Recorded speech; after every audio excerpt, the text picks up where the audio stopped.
Oh, why won't this fucking work? We live, Nicholas? We are now. Okay, why isn't this? Okay, there we go. Stupid fat thumbs. Is it Twitter? Oh no, blue sky. I got dumb fat Oh. thumbs. There we go. Trying to repost that, so we're all good. How you doing, Nicholas? I am doing just dandy now that I'm here with you. Let's go. This stupid banner thing is in the way. I can't show off my new pop of color here. You know, Well, can we get rid of that? when I do the Yeah, look what's at that, new. huh? Look at that. Huh? Yes. Isn't that, it's like a little pop of color, a little brightness. Yeah. It does nothing for the people listening to us, but for those watching us, a little pop of color, So you gotta watch this on YouTube too, or Yeah, Instagram yeah, Live. yeah, yeah. Little pop of color. It's the new name of our show. Ladies and gentlemen, boys and girls, listeners of all ages, TLDR Studios proudly presents to you the greatest, and I mean the greatest podcasting team in the world. Out of voice, out of breath. There we go. He is your everyday comic book writer, Nick Friar. I am your friendly neighborhood backcracker, Dr. Joe. And together we are the TLDR Comic Book Club, baby. Halfway through, it's like, I can do this all in one breath. Quickly. No, I can't. What the fuck? Yeah, no shot. Zero shot. But you know what, Nicholas? Aim high. Yeah. We always aim high here on the program, Yes. So why not challenge yourself, right? How are you going to grow if you don't challenge yourself? I am really restraining myself right now for making a short joke. But yes, you're absolutely right. Aim high, miss low. But what the fuck was I gonna say? Oh, there was a perfect transition before with your purple mic head that to talk about, subscribing to, if you're watching on YouTube, make sure you subscribe to the audio channels, but I can't fucking do it anymore. But a reminder for everybody, if you're watching us on YouTube right now, or if you're watching us on Instagram Live, where even right now with Joe's kind of icon not ideal, you can still see the purple mic head just a smidge. Can you? I mean, at least when I checked, you could. But anyways, point is, if you're following us over there, if you like watching us on a week-to-week basis, make sure you subscribe to one of our audio channels. The only reason being, personally, I prefer listening to us as opposed to going back and watching us. But if you like listening to interviews with conversations with creators across our industries, you're going to want to catch our Friar Side chats. You can only find those on our audio channel. So whichever platform you listen to podcasts, subscribe to us over there and leave a 5-star rating and review, please. Otherwise, you're going to learn the real meaning of Tenacious Doc or Backcracker, whatever you prefer. We may or may not have one or multiple of those coming up at some point soon. We are doing What's New this week. That usually means that we have one coming down the line, but we don't have it in the can yet, so we can't go and tell you who it is because we don't like to jinx shit because we are the most superstitious podcast in the comic book space at minimum. But Joe, we got a lot of books to get to this week. I don't think from a catching up standpoint. Oh, no, you know what I did want to know? So everybody can plan accordingly. So normally, like we said, we do either a mainline episode once in a blue fucking moon or a solicit at the start or very end of a month. And then we mix in, interviews and what's new with weekly reviews and what have you. But every once in a while, we have something special going on. And friend of the show, Rich Keefe, over on the #Dork podcast, recently, or maybe not recently, was it in the fall, Joe? We did a ranking of our favorite non-Marvel DC comic books over on #Dork podcast with Rich Keefe. And we've talked with him about doing that for Marvel, for DC, for Image specifically, as much as that list kind of was filled with Image books. And then also Vertigo is when we've talked about doing that with him. We are going to be ranking the top 10 Vertigo books between the three of us over on #Dork next week as well. So you're going to be getting no shortage of content from us over the course of, what is that, the second week of March?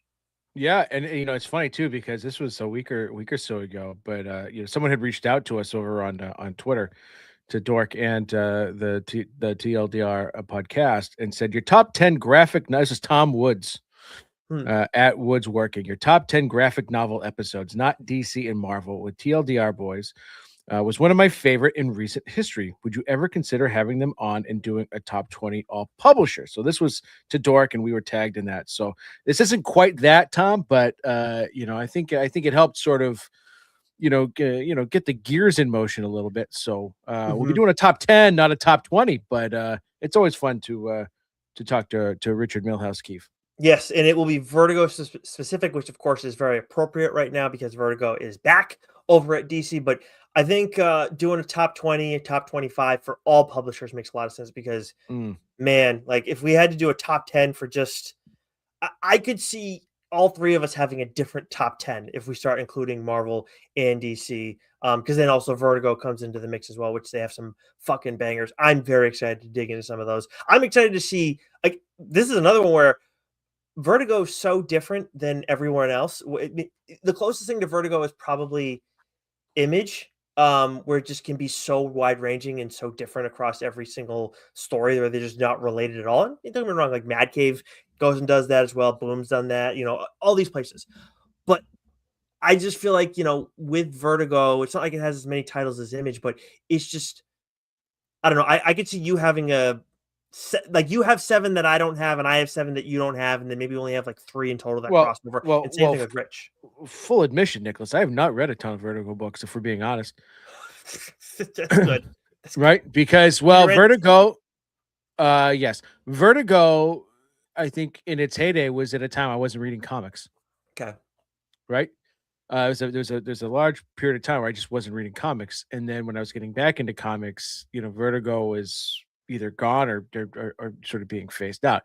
Now, that's not to say I haven't gone back over time and have read a bunch of these. I have, but I'm not a Vertigo like junkie, right? Mhm. I'm not as they say, wrist deep in Vertigo, but but it's gonna be fun because I'll tell you what, talk about like high slugging, right? Vertigo wasn't. I mean, how long was Vertigo out in the grand scheme of things, right? How long were they publishing book for, right? Oh, I don't know the answer to that question. I'll find out in 2 seconds. But this is also interesting too because not Keith Davey is not going to be with us, and he loves 100 Bullets, and Yeah. that's definitely an all-time Vertigo title. But that one's Well, that 100 30 Bullets, why the X 33 years, Men, 33 years, and it just returned recently. 33 years, right? So at its beginning, I was probably just not. I was getting out of comics, 93. and then 93. Okay, so yeah, I wasn't reading Vertigo when I was 10 years old. Mm. You know what I mean, right? And then but anyways, it's going to be a lot of fun because Mhm. I think so. I think that the 10 I have are probably going to be the 10 most popular Mm. because those are just the ones you kind of look up and you go back and you read. Your Preachers, your why the X-Men's. You tip my cap a little bit, Sweet Tooth. That's right, So, Sweet anyways, Tooth. I'm very, the book is tremendous. I'm Just stinks.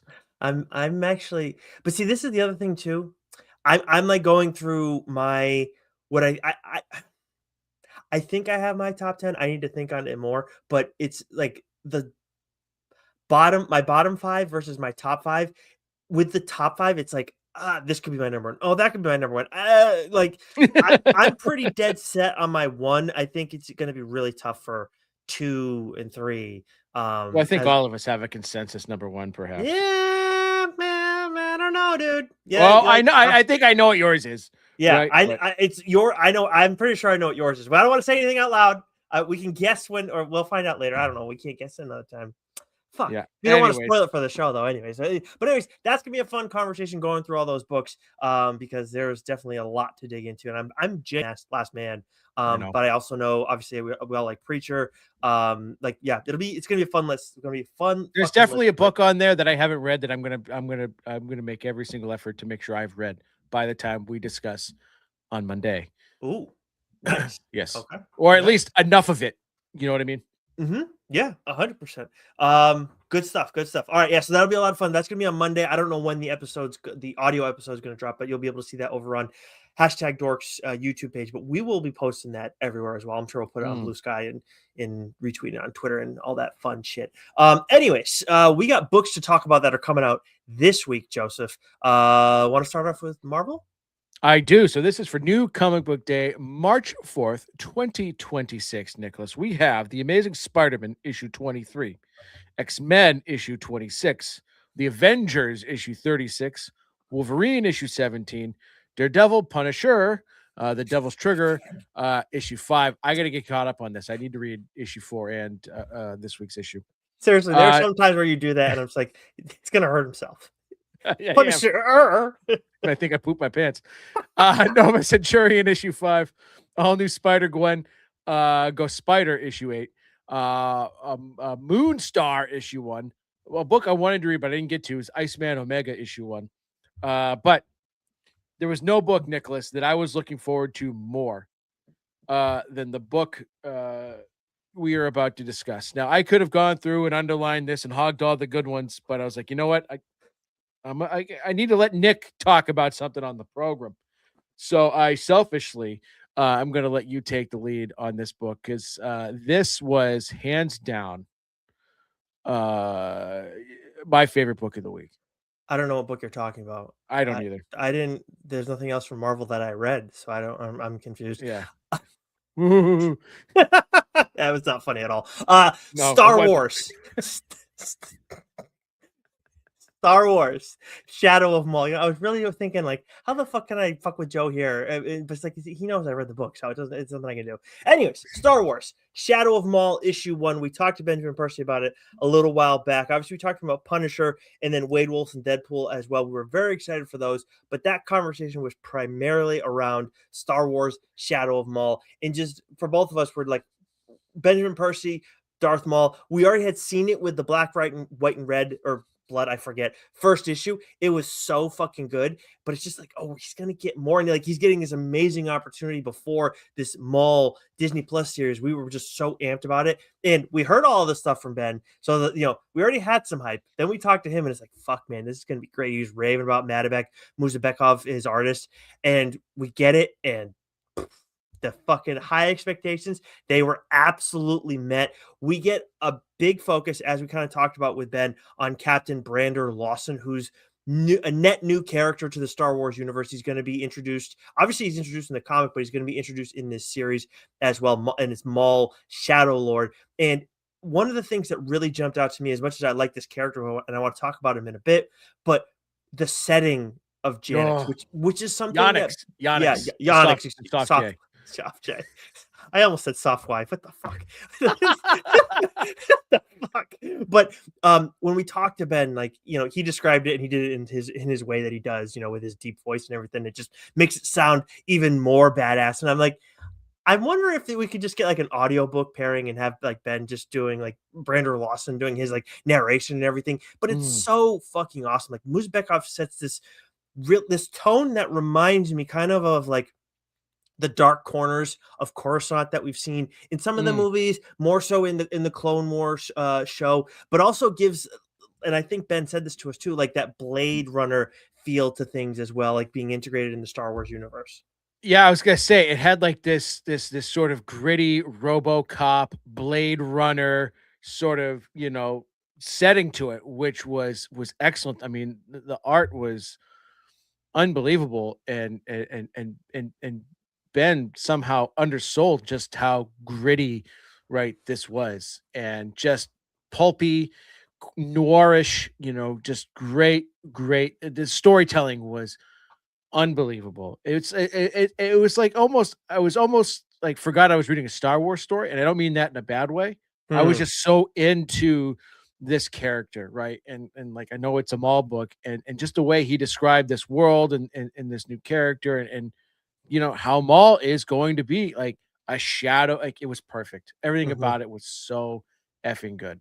Yeah, and don't get me wrong, we're talking all about Brander Lawson and Yonix and everything, but like Maul, cool shit with Maul. Very excited for coming out of this issue for him as well, like which is not a surprise at all. But with Lawson, I really like, because again, like Ben talked to us about it a little bit, and it sounds like an interesting character. But what I'm appreciating is like, okay, he's an ex-bounty hunter, which I find fascinating. But then like he's like this lawman now, and it seems like he's trying to be by the book. It doesn't seem like he's struggling, but it seems like everybody else is kind of pushing back against him in some capacity because of his past. And I just really appreciate that kind of like that position that this character is put in. It makes you want to learn even more about his past as well. I question how much we will, just because it's all about like building up to this new series and everything and introducing this character. But he seems to have a lot of potential, really like three-dimensional. So you have him and you have Maul. Makes me more excited going in for the rest of this series, but also for the show that we're going to get on Disney Plus. Yeah, and I wouldn't be surprised if he gets his own spin-off series at some point. You know Maybe. what I It's mean? got You know, potential. they Marvel, and the other studios never hesitate to put out a Star Wars book, right? So Mm. now you've got this character, and if the book does well and the show does well, like, give this character a 5, 6 issue miniseries. See what kind of traction you get. Tell us more crime stories. Maybe give us that book on his backstory. You know what I mean? Like, it was just so good. Yeah, it really was. It was, so that's gonna be a fun one for everybody to be picking up this week. Definitely an awesome number one on the shelves. There's a few cool number ones to check out, but that's definitely the one that we've been most excited about. From DC, we got Batman issue 7, Absolute Flash issue 12, DC KO issue 5, Batgirl issue 17, Poison Ivy issue 14, Batman, Green Arrow, The Question, Arcadia issue 3, Justice Society of America issue 17, and The Nice House by the Sea, issue 8, of course, is now a Vertigo title. And then Batman Static Beyond, issue 4. And that leaves one more title, Joe. Not a number one, but another title that you want to talk about. I know what you're talking about. There's no other books to talk about this week from DC. Show's over, everybody. That's it. Yeah, He's right. that's it. There's only Marvel and DC are the only people that put out comics. Yeah. This show Morons. sucks. I'm out. Yeah. Absolute Superman 17, written by Jason Aaron with art by Juan Ferreira, and it's funny, Absolute Batman, Absolute Wonder Woman, right? Absolute Superman, and have been real steady, steady, steady, steady, steady. I've fallen off Flash a little bit. I've fallen off Green Lantern a little bit. This is Absolute Superman is a book that to me just I don't know, like it's turned a corner. Not that it was like, but it's always been one of my favorites, But it's turned this corner and it's really ramped things up, especially with the last issue and then this issue with Hawkman there, and just what the Absolute Universe does, right? It's just like it really takes a really horrific twist on a lot of these villains, right? And I still like every time I see Brainiac, it creeps me the fuck out. Yeah, dude. Like he's absolutely terrifying, and then this entire issue, what happens, and then the big reveal we sort of get, you know, at the end, but kind of was like, oh shit, I didn't see that coming. But I think what I really love the most here is now the evolution of Kal-El, of Superman. He's in the first two arcs. He not only was he still sort of discovering himself, but he was just more in the shadows, right? He was a very sort of silent character. He didn't talk a lot, right? Anything you got was just sort of conversations with him and Cape. He was just like he was very toned down, and I think that was done on purpose because there's that whole self discovery, you know, process he was sort of going through. But last issue, but specifically this issue, he's really just sort of busted through. And there's some panels that Juan Ferrer drew, up close to Superman, you know, especially him going toe to toe with Hawkman there. Where I was like, okay, game on. Game on. That this character's now gone to a new level, right? There's that bit of self discovery of just how powerful he can be and what he can do, and we're really starting to see that unleashed now. And it's making for a great series that, like, I think all 3 books, of the original 3 are very unique in their own right. Hmm. Superman's really starting to separate itself in terms of just, like, I think finding its identity. I think Jason's finding more of his identity with the character and with some of these villains, and I think Juan's art has really kicked up a notch. There's a lot of beautiful movement, and action sequences, in this issue in particular. A great callback to the last arc, how the last arc ended. Mm. So just overall, excellent, excellent stuff. Yeah.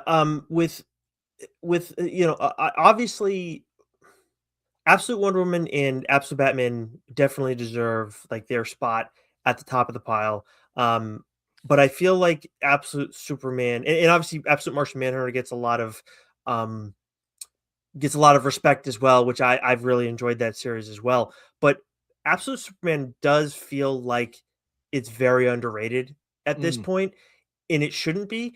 To me, there were a couple spots where I was like, okay, it's fallen back a little bit, but I felt like early on it was really strong, and then I feel like it's had a couple moments here and there when the Brainiac introduction was insane. Recently, these last two episodes have been some of the best absolutes Mm, we've gotten from across all of the titles. Because you're absolutely right. Like Brainiac has been insane. He's been yeah. unhinged, and we couldn't talk about that a whole lot with the previous issue. And I still don't want to talk too much about it, but he has gone. He was already just out of control, and now he's taking it to another level where I'm like, as you're discussing it, Joe, I'm like, wait a second. Brainiac from a character redesign standpoint, both from like a how they operate mentally and then also what they look like. Brainiac may be a top 5 like absolute universe redesign because I'm Mhm. thinking it's Joker, Batman, Wonder Woman, Superman's probably right there, but like I'm not dead set on that. But Brainiac might be like number 4 on my Yeah. list. Without like digging into some of the other stuff necessarily too much, but really, and then when you talk about Juan Ferrera's art too, obviously Juan Ferrer is a very established artist in the industry, but I felt like this issue, we talked about it with the last issue where like the final few pages are probably some of the best things that I've ever seen him do. This issue from It start to was finish, an extension of yeah, that entire yes, last few pages. yes, 100% because he gets some of this stuff gets Mm. nasty, man. And there's one thing, yeah, it's a lot of it. There's a lot of things that can't be said. This is if you haven't been reading Absolute Superman, I think last issue and this issue, for obvious reasons, need to be paired together. It'd be a good time. Like those would be a good spot to like check things out and be like, hey, I've been sleeping on Absolute Superman. What's going on here now? This is some crazy ass shit for sure. Mhm. Mhm. Yeah, yeah. Excellent, excellent stuff. Okay. I'm going to take us to the next two here, Nicholas. From Boom Studios, we have Power Rangers Prime issue 15. Hello, Darkness. My old friend. Issue 19. Briar Knight's Terror, issue 3. See how we were on the same wavelength there, Nicholas? Yes. Yeah, look at Even that. though I Yes. pointed to you, you got it. You You picked up you on are the on the cue. same wavelength, but I was off key per usual. Well, hey, Sing. That's for it's the it's intro. it's better than being out of the strike zone. Am I right? Well, you don't always get hurt out of the strike zone. If you're good enough, you get a guy to chase once in a while. I'll tell you a real quick story. You'll actually like this story real quick. It just reminded me of a thing. I don't know why my brain went here. One time I hit a guy with a curveball in the foot, and he was Oof. like limping down the line. And my pitching coach, like, you know, big leaguer, all this different shit. He's like, I don't know if I've ever seen a guy limping after getting hit by a curveball. You should be proud of that. I was just, thanks, coach. Yeah, yeah. Motherfucker tried to sell that one. Yeah. From Dark Horse, we have Star Wars Hyperspace Stories, The Bad Batch, Rogue Agents, issue 2, clean up the title. Avatar, The Gap Year, Tipping Point, issue 5, clean up the title. Touched by a Demon, issue 2. And so this, I think, is part of a larger property that I'm not familiar with. Lands Unknown, The Skinless Man, issue 1. Yeesh. I'll tell you what, Nicholas, I read this. This was you might like this. This was a good read. Ooh. Ooh. This was a good Okay. read. Yeah, Interesting. yeah, yeah. Sounds Because I'm like, unsettling. I didn't. It very unsettling. And I'm like, okay, like I got the vibe real quickly. This is part of a large universe, but like, be that as it may, I read this issue and I said, I'm intrigued. I'm intrigued. Nice. So I checked that one out, Nicholas. Okay, nice. I like that. Okay. You never know. That is awesome. All right, from Mad Cave Studios, we got Whatever Happened to the Crimson Justice issue I 5. don't know. I don't know. I don't necessarily know either. I actually fell behind on this series. I feel like there was some delays with the publishing on this one. Anyways, then we have Defenders of the Earth, Dark Destiny issue 3, which you are reading, Astro Quantum issue 2, and then we got a pair of books, one that I want to dig into, and then another one that is returning to shelves that we are both enjoying. Yes, I'll take that one first, Nicholas. So that is Please Speed do. Racer, issue 6, written by David Pepos with art by David Tinto. Um, So good, man. It's like I see Speed Racer in my pile, and it's one of the first things I want to read.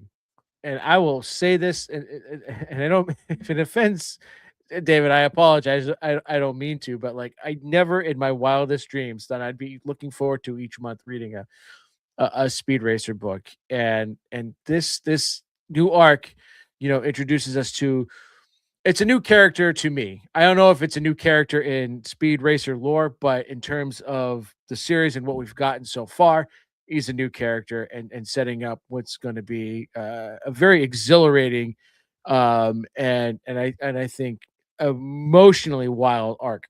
And this issue had everything, gave us a little bit of backstory, did some world building while still excuse me, while still giving us some sweet, sweet action. So Oh, I absolutely love Speed Racer, and I know this is continuous. This is the second arc, but like if you didn't read the first arc, you could read this. yes. You could jump on here and be like, okay, this is awesome. Let's go. And Mhm. and and then if you want to get caught up, you could, with the trade and whatnot. So great jumping on point, great return to the series. I absolutely loved it. Yeah, and on the note of like art, like Davide Tinto, we just like oh, just can't I can't get enough of what he's doing with Speed Racer. It is so good, and it just pairs so well with the drama that David Pepos is building to like open this second arc. And I gotta say, the way Speed like I love the new character introduction, like you mentioned.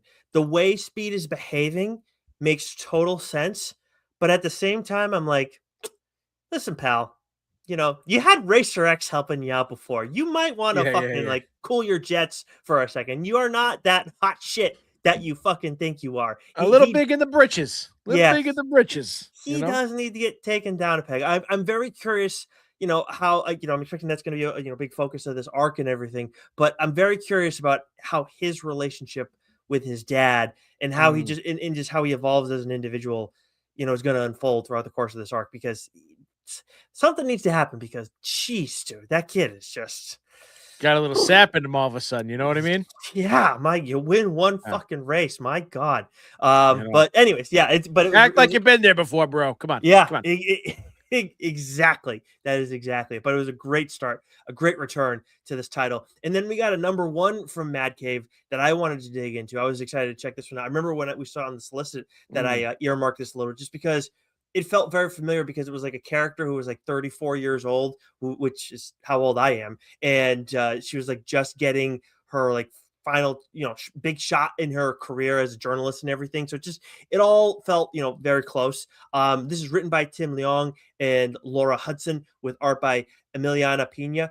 And it's got a journalist at the center of things, and there's another book that we're going to talk about a little bit later where it has like somewhat of a journalistic spin on it, and it also has somewhat of like a hacker spin on it. So both of those things are kind of going on. So it's interesting seeing those two out at the same time. But this one very much feels like this was written by people I would assume who were in the magazine journalism field in some capacity. They have some level of experience because as much as my experience in that field is limited, I do have a little bit there, and this all felt very familiar. And it was just like, you want to get you're I was definitely the intern at a place where I should be keeping my mouth shut, but I have a million fucking ideas and like I want to just get something out. And while I never pitched an idea quite like this character does in this issue, where it's just like it's the big one that everybody's trying to fucking get and they can't get it. I never did that. I definitely tried to pitch a million fucking ideas. And look, I've looked back on that years later, Joe, and I've been like, I probably should have toned it down just a smidge.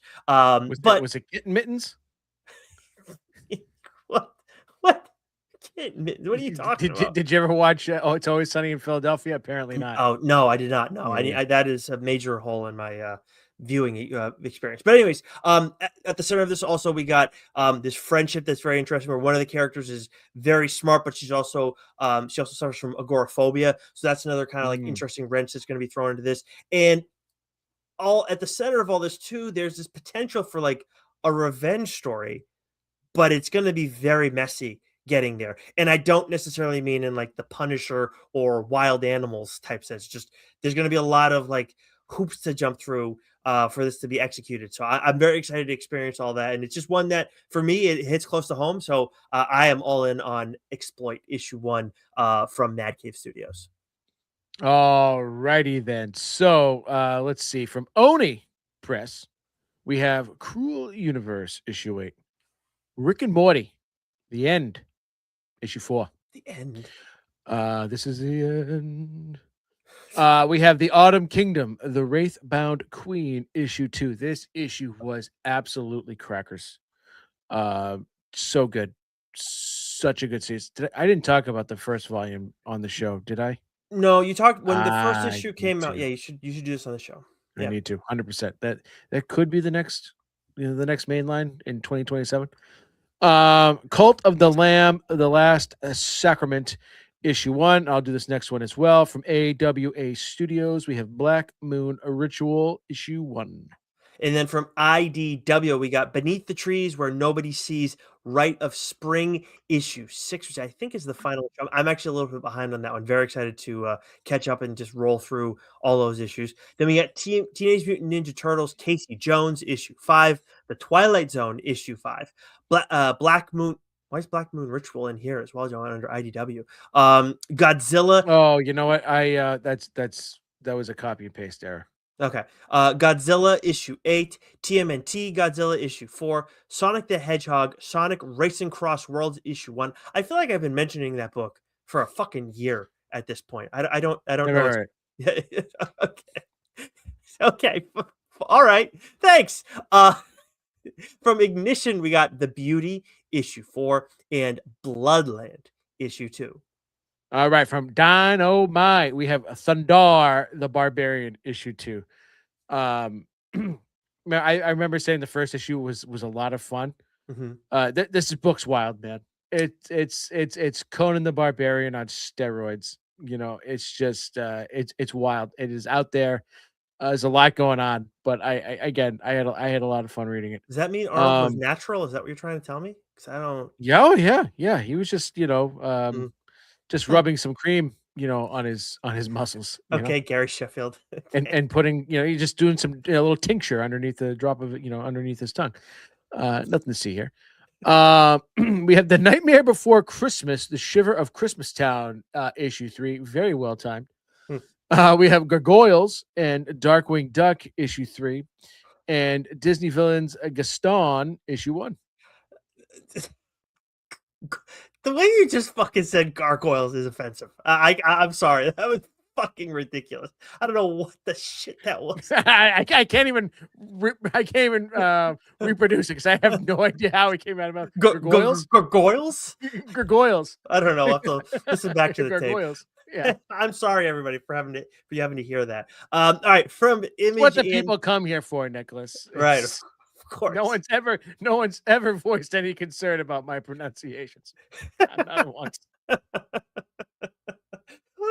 Who is that one guy? Wasn't he complaining about how you said dark horse? Wasn't that what it was? It was Dark Horse, I think. Yeah. And Yeah, I was like, okay. And then I made a mental note. I'm going to get worse and worse and worse. That might be one of our subscribers that has fallen off over the years. Man. We got some back after that. Anyways, from Image and Skybound, we got Radiant Black issue 40, the return of that title, which there's a lot of shit going on there. The Walking Dead Deluxe issue 132, The Scorched issue 49, Marvel Team Up Facsimile Edition issue 14, and then Lost Fantasy issue 8, Youngblood issue 4, and Sleep issue 8. And then there are 2 issues that we wanted to discuss. We're going to save the number 1 for last because we both absolutely fucking loved it. But I need to mention The Sacrificers issue 9 because that's a title that I think we haven't got an issue of this since December when I looked, if I'm correct in my research. But what a return to this world. I felt like it took an interesting turn in this arc, and we're kind of set more in the future, post overthrowing the old gods. And, we've had this little time in between issues, but it's like, bang, we're right back into it. You get a quick refresher. It doesn't feel like it's too much. And things are just, everything's out of control. And I absolutely loved how much the tension was building. I love the direction that Rick Remender and Andre Lima Araujo took in this as well, because they're still focusing on the same larger issue where it's like, hey, we had an issue with the old gods. People were having to sacrifice members of their family and all this. And the state of the world was in some parts fine, but it wasn't like, hey, you're sacrificing family members. Like, things should be a lot fucking better if I have to do this bullshit. But now it's like, okay, they've overthrown. Like, that's happened for a while now. Now things have changed a bit and it's set in the future, and it's like, okay, what does it look like now that we took down the system? How did we fix shit? And they didn't really fix shit. And it's like they're working through all of that right now. And I find that very fascinating because I do think there's always the part about like the, hey, let's overthrow them and then we've won. What happens when you do that? What does it look like after that? Have you planned for that? What do you do? How do you make sure you don't repeat history or make things even fucking worse? And I find that so fascinating. And I love that these guys are leaning into that. And for me, this has been a really good to great series, like through the first 2 arcs. This arc, the way things are going, this like has the making of being like an all-time series for me. I already talked about it at length on the show previously. If you guys want to go back and listen to it, by all means. But like I feel like at that time I was like, I'm really enjoying this, absolutely TLDR worthy. Right now, it's flirting with like elevating its status to be something even greater. So the Sacrificers is back this week with issue 19. Yeah, I've got to get caught up, right? Because I last read was issue 15, right? Oh And that yeah, was yeah. right. So, So yeah. there's 16, 17, 18, right? So I've got the since it's returned, I've got to get caught up. So I have a folder very specific for read and catch up. And that is on there for show. I'm proud of you for powering through all the, bird imagery because I know it's difficult for you. So It sucks, to be honest with you. I'm not gonna lie, but it is such a great story that I am willing to sacrifice that for the look at sacrifices. you. Look at that. Look at that. But I think the other book of the week, Nicholas, Mm-hmm. is the number one we talked about, and we loved Fashion School Serial Killer. Oh And yeah.